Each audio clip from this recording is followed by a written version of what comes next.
Muy bien, hermano. Dios le bendiga, muy buenos días. Buenos días. Lo bueno de la jornada de hoy, que aún lo podemos verificar, aún seguimos siendo multitud. Te damos gracias, Señor, en el nombre de Cristo Jesús, por este día hermoso, Señor, que tú nos has dado, nos has otorgado, nos has permitido, nos estás permitiendo, Señor, poder estar congregados y reunidos, Señor, para alabarte a ti, agradecerte, exaltarte y, por supuesto, Señor, oír tu voz, oír tu mensaje, oír tus palabras. Antes de comenzar, hermanos, quiero cantar un cántico. Amén.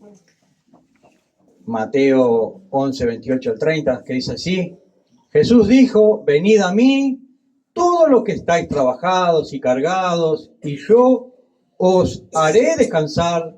Llevad mi yugo sobre vosotros, y aprended de mí, que soy manso y humilde de corazón, y hallaréis descanso para vuestras almas, porque mi yugo es fácil y ligera mi carga. Venimos a ti, oh Señor, con el alma llena de gozo, y juntos queremos agradecerte. Venimos a ti, oh Señor, con el alma llena de gozo, y juntos queremos agradecerte.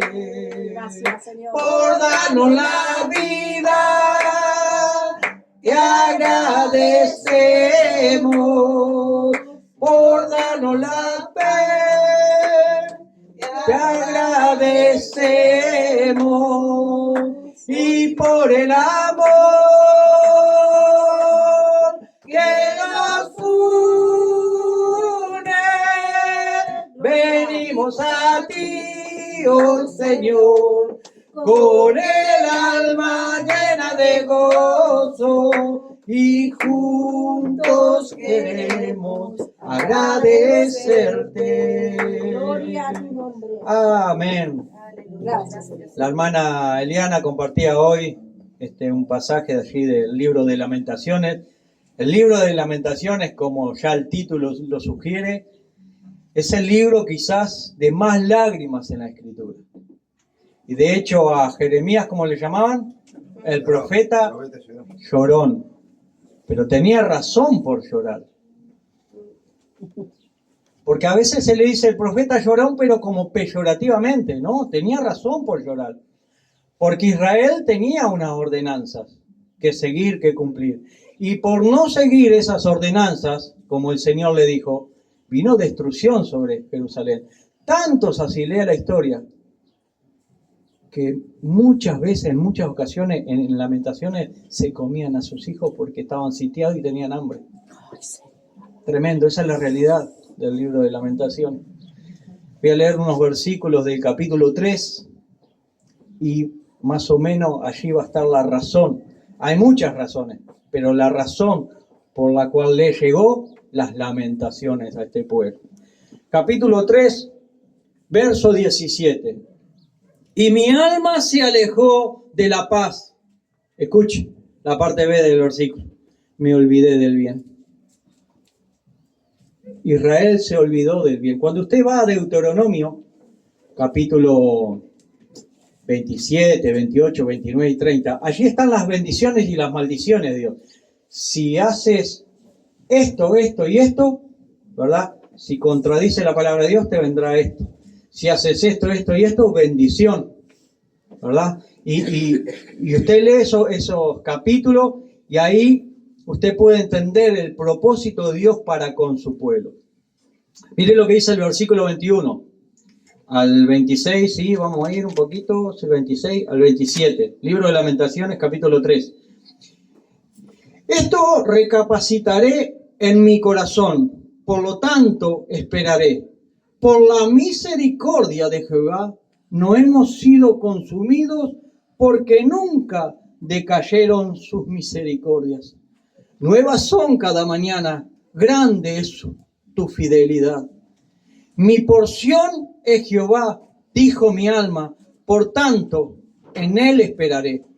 Bueno es Jehová a los que en él esperan, al alma que le busca.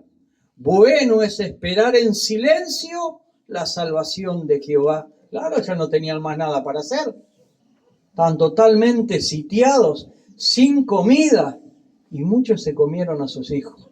No le quedaba más nada que hacer, o esperar la muerte, o esperar la misericordia de Dios. Bueno le es al hombre llevar el yugo desde su juventud. Verso 31. Porque el Señor no desecha para siempre, antes aflige, también se compadece según la multitud de sus misericordias, porque no aflige ni entristece voluntariamente a los hijos de los hombres. No lo hace voluntariamente. Esa situación que llegó el pueblo hebreo a esas lamentaciones fue por sus malas decisiones, de alejarse de Dios. Por eso los enemigos vinieron y cayó la ciudad que le llamaban inexpugnable. Nadie entraba a esa ciudad. Sin embargo, la tomaron. ¿Por qué? Porque ellos no hicieron la voluntad de Dios. Vivían como los demás pueblos y vino estos pueblos y lo conquistaron. Verso 36, la parte B. El Señor no lo aprueba. Mire lo que dice el verso 39. ¿Por qué se lamenta el hombre viviente? Laméntese el hombre en su pecado. Tremendo, ¿no? El libro de Lamentaciones, cuando usted lo lee, brota lágrimas por todos lados. Por todos. Eso, muchos le llaman a este libro de Lamentaciones el libro más húmedo de la Biblia. Usted toca las páginas y brota lágrimas. Tremendo, ¿no? Mamá querida. Su libro duro, cuando usted lo lee, creo que son 4 o 5 capítulos, es un libro muy duro, porque usted ve esa realidad de hambre, de desesperación, de sed, de que quedaron al desamparo de Dios. O sea, no es que quedaron al desamparo de Dios, ellos se alejaron de Dios. Por lo tanto, Dios no aprueba como ellos vivieron, como ellos vivían, y lo dejó a su libre albedrío. Por supuesto, Dios le hizo una promesa, que nunca lo iba a desamparar, y Dios acudió a su auxilio. Tremendo, ¿no? Para considerar. Hermanos, vamos a estar en Filipenses capítulo número 3. Capítulo número 3. ¿Qué le podemos llamar a esta porción de la palabra? Ganar perdiendo o perder para ganar.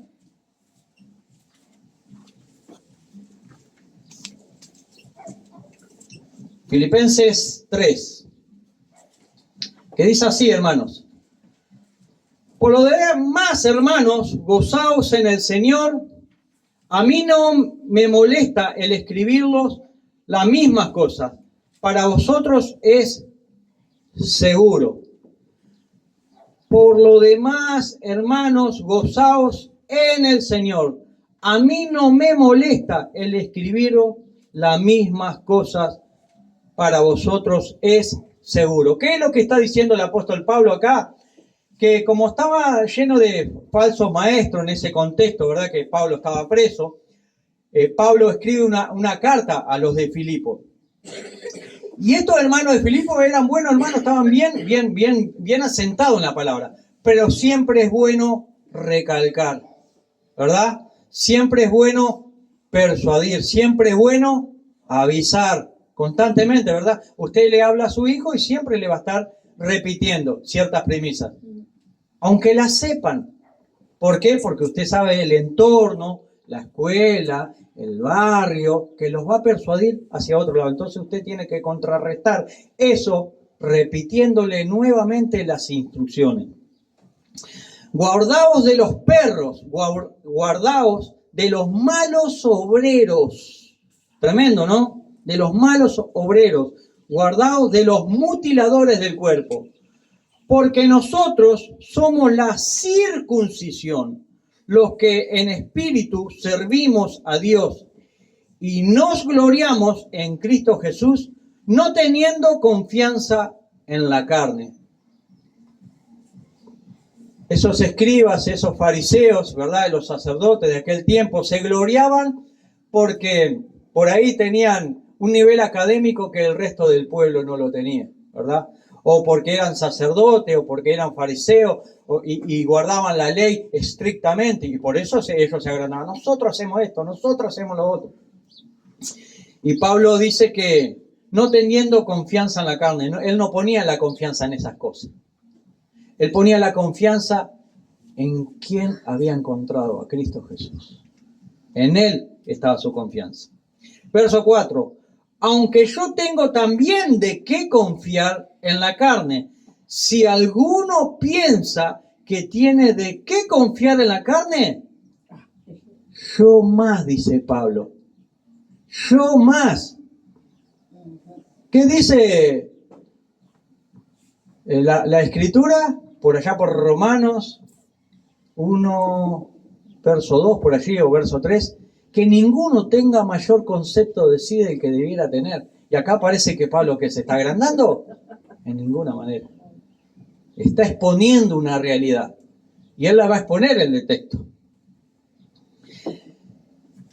Dice verso 5, circuncidado al 8º día, del linaje de Israel, de la tribu de Benjamín, hebreo de hebreo, en cuanto a la ley, fariseo. Un poema salió.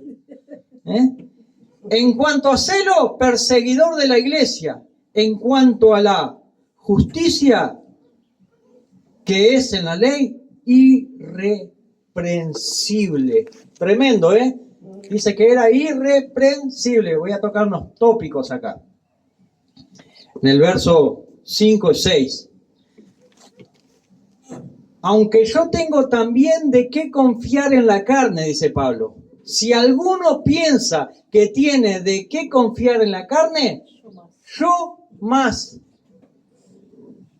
Ego, dice Pablo, porque yo en griego es ego, de ahí egocentrismo. Romanos 12:3 dice que ninguno tenga más alto concepto de sí que el que debe de tener, sino que piense de sí mismo con cordura. ¿Y qué dice Pablo? Si alguno piensa que tiene de qué confiar o gloriarse en la carne, yo más. Se le subió el ego a Pablo. En ninguna manera, hermano. Pablo comienza a confrontar con los judaizantes. Pablo le dejará en claro a los orgullosos fariseos que son miserables humanamente. Estos arrogantes fariseos eran enemigos del cristianismo, de Cristo. O sea, enemigos de Cristo mismo, del cristianismo y del evangelio que estaba siendo proclamado. Pablo le refuta el orgullo de los fariseos mostrando sus credenciales, sus títulos, su preparación, diciéndoles, verso 5, circuncidado al 8º día, del linaje de Israel, de la tribu de Benjamín, hebreo de hebreos, en cuanto a la ley, fariseo. En cuanto a la ley, el más riguroso. Eso es lo que está diciendo Pablo. Aquí Pablo presenta 5 condiciones que él mismo poseía. 1, la primera, circuncidado al 8º día. Génesis 17:12 dice que, y de edad de 8 días será el circuncidado todo varón entre vosotros. Es una ordenanza que Dios le da a ese pueblo. Muchos los que disputaban con Pablo no tenían esta condición y estos fueron circuncidados desde adultos. Y eran estos mismos que fueron circuncidados desde adultos que le decían a los conversos a Cristo Jesús, pero ustedes se tienen que circuncidar, cuando ni ellos mismos cumplían la condición, como sí la cumplía Pablo.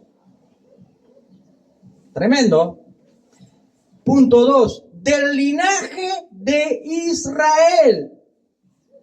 Pablo era israelita de nacimiento, del linaje de Jacob, de Israel, del linaje a quien luchó con el ángel. ¿Se acuerda cuando Jacob lucha con el ángel y a partir de ahí el ángel que lo deja enclenque, ¿verdad?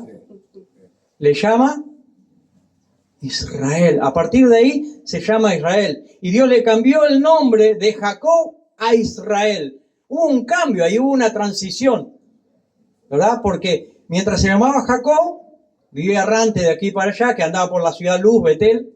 Cuando pelea con el ángel de Dios, se pasa a llamar Israel. Y a partir de ese entonces que se llama Israel, Dios le hace una promesa. El pueblo de la bendición. En otras palabras, Pablo dice, yo soy del pueblo elegido por Dios. Yo soy del pueblo del pacto. Yo soy del pueblo de las bendiciones y de los privilegios de Dios. Cuando Pablo le dice, yo soy israelita, ¿verdad? No helenista como ustedes. Yo soy de pura cepa. Parece tremenda arrogancia, ¿no? ¿De qué bodega es usted? Ahí vemos si es de pura cepa. Sepa que soy de pura cepa. Éxodo 19, 5 al 6 dice, habla Dios a Moisés. Ahora pues, si diereis oído a mi voz y guardareis mi pacto, ¿se da cuenta? El pacto que hace Dios con Israel. Vosotros seréis mi especial tesoro. Sobre todos los pueblos, vosotros me seréis un reino de sacerdotes y gente santa. El Salmo 147, 19 dice que ha manifestado sus palabras a Jacob, sus estatutos y juicios a Israel. ¿Te das cuenta la simbiosis ahí? Dice Romanos 3, 1 al 2. ¿Qué ventaja tiene pues el judío? ¿O de qué aprovecha la circuncisión? Mucho, en todas maneras. Primero, ciertamente, que le ha sido confiada la palabra de Dios. Eso es lo que Pablo le está diciendo implícitamente. Soy de Israel. Soy israelita, de ese pueblo que Dios eligió para bendecirlo y darle unos estatutos y darle una ordenanza y darle un mensaje, una palabra. Soy israelita. Estos judaizantes podían ser descendientes de Abraham o de Ismael o de Esaú. Pero el ser descendiente de Israel, como lo era Pablo, te vinculaba directamente para ser heredero de la promesa y del pacto de Dios. Porque no fue a Esaú, fue tampoco a como a Ismael, fue a Israel. Tremendo, ¿no? Punto 3, de la tribu de Benjamín, también dice Pablo. ¿Y quién fue Benjamín? Fue el único hijo de Jacob, o sea, de Israel, que nació en la tierra prometida. Tremendo, no es un dato menor. O sea, toda la información que está implícita en lo que Pablo está diciendo. De la tribu de Benjamín era también Saúl, el primer rey de Israel. O sea, no es poca cosa lo que Pablo está diciendo a esos fariseos. Le está dando mucha información. Y el mismo apóstol Pablo llevaba el nombre del primer rey de Israel, Saulo. Por Saúl. Tremendo, ¿no? Israel se divide en norte y sur, pero Benjamín, cuando se divide el reino, ¿qué pasa? Permanece fiel a la tribu de Judá, de donde sale el león de la tribu de Judá. Tremendo, no son datos menores. Lo que pasa es que, claro, da una palabra y uno tiene que escarbar qué está implícito en todo eso. Israel se divide en dos, sur y norte. ¿Se acuerda con Salomón, el hombre que dice que fue más sabio? Por causa del hombre más sabio el reino de Dios. Qué tremendo, ¿no? Tampoco, ojo, no tiene nada mal. ¿Aquí hay que ser ignorante? No. Lo que pasa es que él desobedeció en ciertas cosas. Pablo muestra su origen, cosa que la mayoría de estos judaizantes no podían demostrar. Pero sin embargo, cuando veían a alguien que seguía a Cristo, tiene que hacer esto, aquello y lo otro. Y Pablo, que reunía todos esos requisitos, no le decía eso. Solamente le mostraba a Cristo. Punto 4. Pablo también dice, hebreo de hebreo. O sea que su madre y su padre eran hebreos. Y además Pablo no solo habla griego, sino hebreo. Dice Hechos 21:40, Pablo, estando en pie en las gradas, hizo señal con la mano. Cuando hacían señal con la mano, tenían que guardar silencio para escuchar,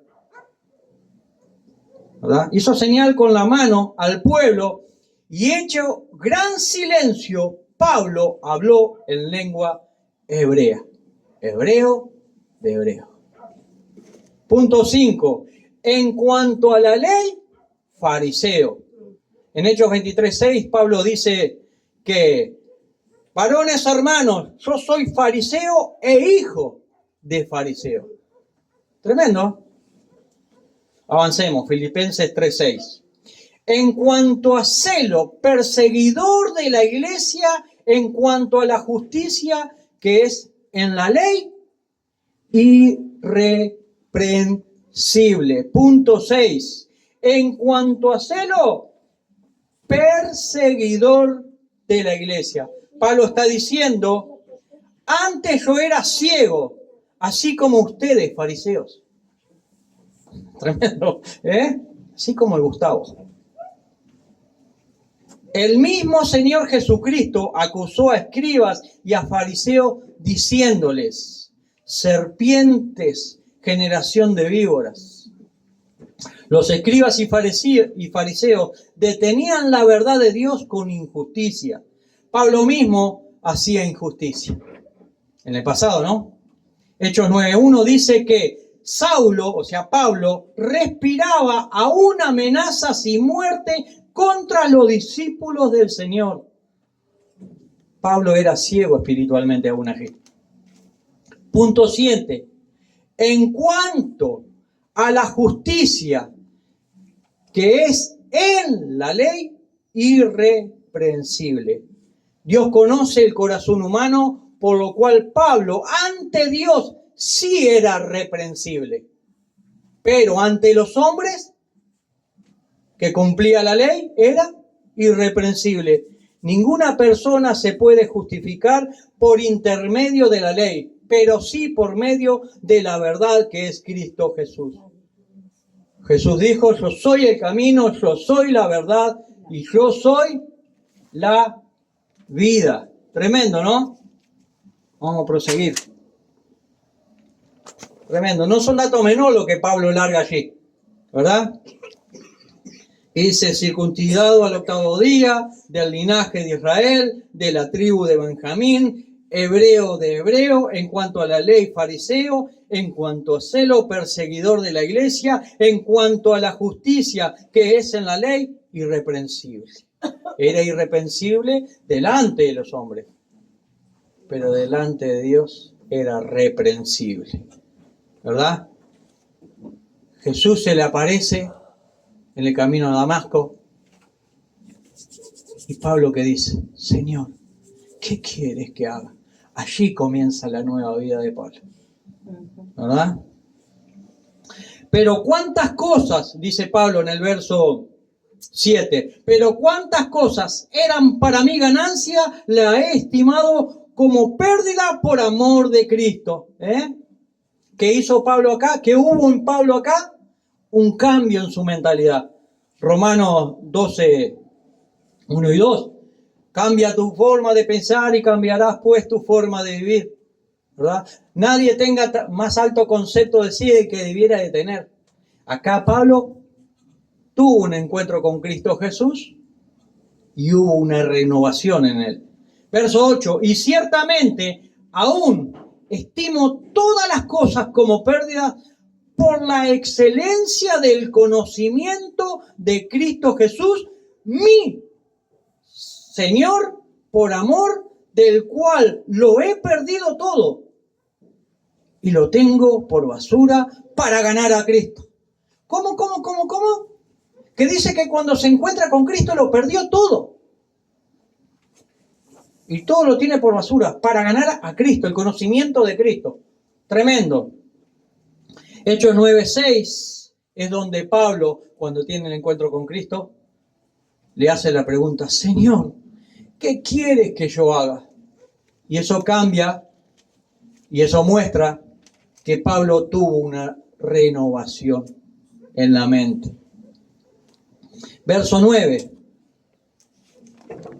Vamos a leer el final del verso 8. Y ciertamente aún estimo todas las cosas como pérdida por la excelencia del conocimiento de Cristo Jesús, mi Señor, por amor del cual lo he perdido todo y lo tengo por basura para ganar a Cristo y ser hallado en Él, no teniendo mi propia justicia, que es por la ley, sino la que es por la fe de Cristo, la justicia que es de Dios por la fe, a fin de conocerle y de poder y el poder de su resurrección y la participación de sus padecimientos, llegando a ser semejantes a Él en su muerte. Una de las cosas que cuando uno llega a Cristo Jesús, tenemos que aprender que tenemos que ser participantes de los padecimientos de Cristo Jesús. Y esto muchas veces no se comunica, ¿verdad? Tenemos que andar como Él anduvo. Verso 11. Si en alguna manera llegase a la resurrección de entre los muertos. Lo que Pablo está diciendo acá es que quizás él estaba preso, pero el Señor venía, entonces podría venir en ese tiempo. Entonces él no vería muerte, ¿verdad? Aunque sabía que estaba preso y lo iban a ejecutar, pero quizás por ahí el Señor venía antes y se lo llevaba. Si en alguna manera llegase a la resurrección de entre los muertos, no que lo haya alcanzado ya, ni que ya sea perfecto. Escuchen, es un apóstol el que está diciendo. Dice que todavía él no era perfecto, ¿verdad? Sino que prosigo por ver si logro asir aquello para lo cual fui también asido por Cristo Jesús.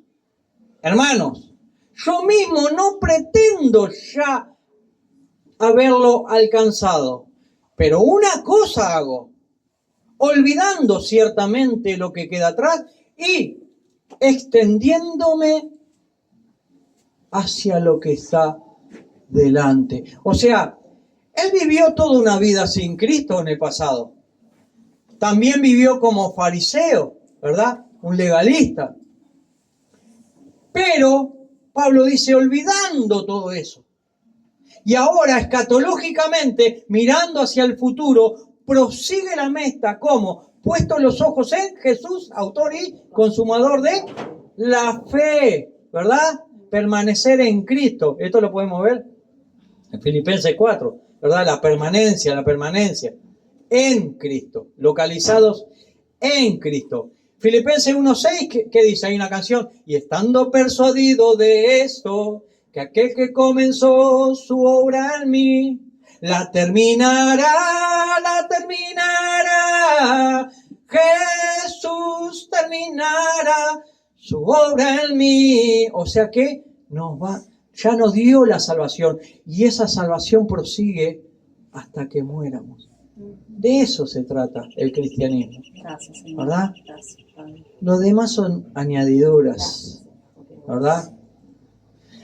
Verso 14. Prosigo a la meta, al premio del supremo llamamiento de Dios en Cristo Jesús. Prosigo a la meta, al premio del supremo llamamiento de Dios en Cristo Jesús. Como una carrera en la vida cristiana, puesto los ojos en Jesús, autor y consumador de la fe. ¿Qué le pasó a la mujer de Lot? Miró hacia atrás y la quedó. No miremos hacia atrás. Extendámonos hacia lo que está adelante. ¿Y qué es lo que está adelante? Cristo Jesús. 15, verso 15. Así que todos los que somos perfectos, o sea, en Cristo, esto mismo sintamos. Y si otra cosa sentís, esto también os lo revelará Dios. Pero en aquello a que hemos llegado, sigamos una misma regla, sintamos una misma cosa. Hermanos, sed imitadores de mí y mirad a los que así se conducen, según el ejemplo que tenéis en nosotros. Porque por ahí andan muchos de los cuales os dije muchas veces, y aún ahora lo digo llorando, que son enemigos de la cruz de Cristo. El fin de los cuales será perdición, cuyo Dios es el vientre y cuya gloria es su vergüenza, que solo piensan en lo terrenal.